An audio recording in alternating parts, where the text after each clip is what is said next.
Seg2 family, we are back with ROO the Poet. I'm here. Hey, you're here.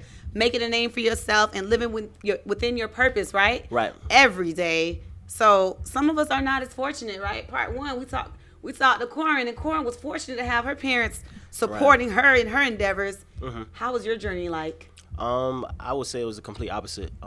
Initially, my parents didn't support me at all.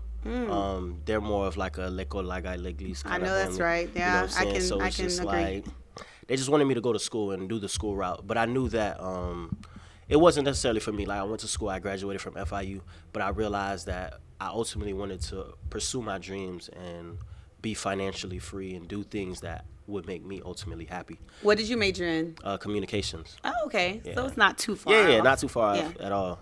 But yeah, they didn't really support me. I was going to say, they didn't support communications either, huh? Yeah, no, because I was initially a biology major. Oh, yes, they love that. Yeah, so everyone's in my family is like in the healthcare field. Nice. So I used to want to be like an orthopedic surgeon, but then I just realized that I was only doing that to kind of like, I guess, cater to them. Right. And I realized you can't do that in life. You got to live for yourself and do what ultimately makes you happy. So I remember coming to them and being like, I don't want to do that. This is it. I'm going to switch to communications. Ooh. And then once I graduate, I'm going to pursue my dreams. And how was that reception? They weren't on board at all. They were really like, nah, this is not the way. I don't know how you're going to be successful with this. But I don't really blame them because I know older Zoes, they don't really understand the power of social media and the power of really like believing in yourself and just betting on yourself. Right. So that's just something that they never really understood. But once they started to see the success and they started to see the shows and everything that came with it, they were like, hold on, he might be onto something. Yes. You know what I'm saying? So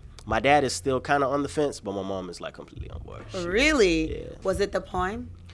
Probably. Probably. But I think my mother has just been to more shows. Okay. So she's seen the reception. She's seen I guess the crowd engagement and everything like that. So like to see me live, I think that's one of my best attributes. It's just my stage presence. Oh yes, forced to be reckoned with. Like totally. I'm not gonna put you on the spot, but I did ask if he would give us a little something, and he kind of declined. But if they wanted to hear a little something, where could they go and find a little something? You can go on my Instagram. That's at ROO the Poet. That's ROOTHEPOET. You can also check me out on YouTube, all social media platforms, to be honest. I also make music as well. Transition into the music lane because I realized there was like just a lack of artists who are speaking on real topics and speaking with substance. So I just want to be that voice that can inspire people, but also, provide music that people can get jiggy with. So when you say you're dealing with music in what realm? In terms of what? What do you mean? Like, are you rapping? Are you writing? Producing?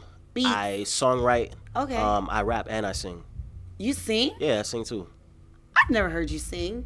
You gotta listen to the music. Oh, listen now. I was trying to get you in there. Nah, I wasn't about to do it on spot. You almost had me. You almost had me. I'm trying. I'm usually good at this.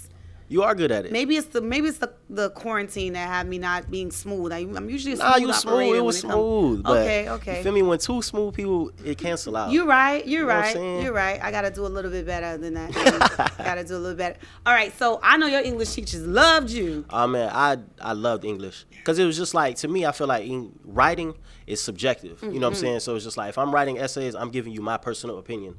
You may not necessarily agree, but I'm telling you my viewpoint and my perspective, and you just gotta respect that. So I definitely loved English, writing, literature. I read a lot too. So so have you had any pieces that, I've heard a lot of them that really tug on your heart? The emotional roller coaster, and that's what I love about your poems too. Like the few that I've heard, they take you on this journey, and it's like, okay, in the beginning you're here, and then boom, you're just like all over the place with your emotions, which is really dope. Right. So have anyone ever come up to you and say, okay, this inspired me to change my life, or have you been inspired by any of your work, like an out of body experience? Wow, that's a good question. My piece about my mother, for the longest, was really impactful on me, only because I really do love my mother, but it was also a piece that was about what's going on in society right now. Yeah. So it's crazy because I wrote the piece 3-4 years ago, but it still resonates with what's going on today. Very so relevant. That's Very just relevant. that's Yeah. just that impacts. What's the me title of that daily. piece? Because we keep talking about it. but we're not telling the title. It's called Zo Lady. Zo Lady. Yeah. Your mom didn't get offended? Hey, that's Mom my mama. like Zo, parle Zo. No, Oh, Zo okay. Lady. Zo Lady, Zo Lady.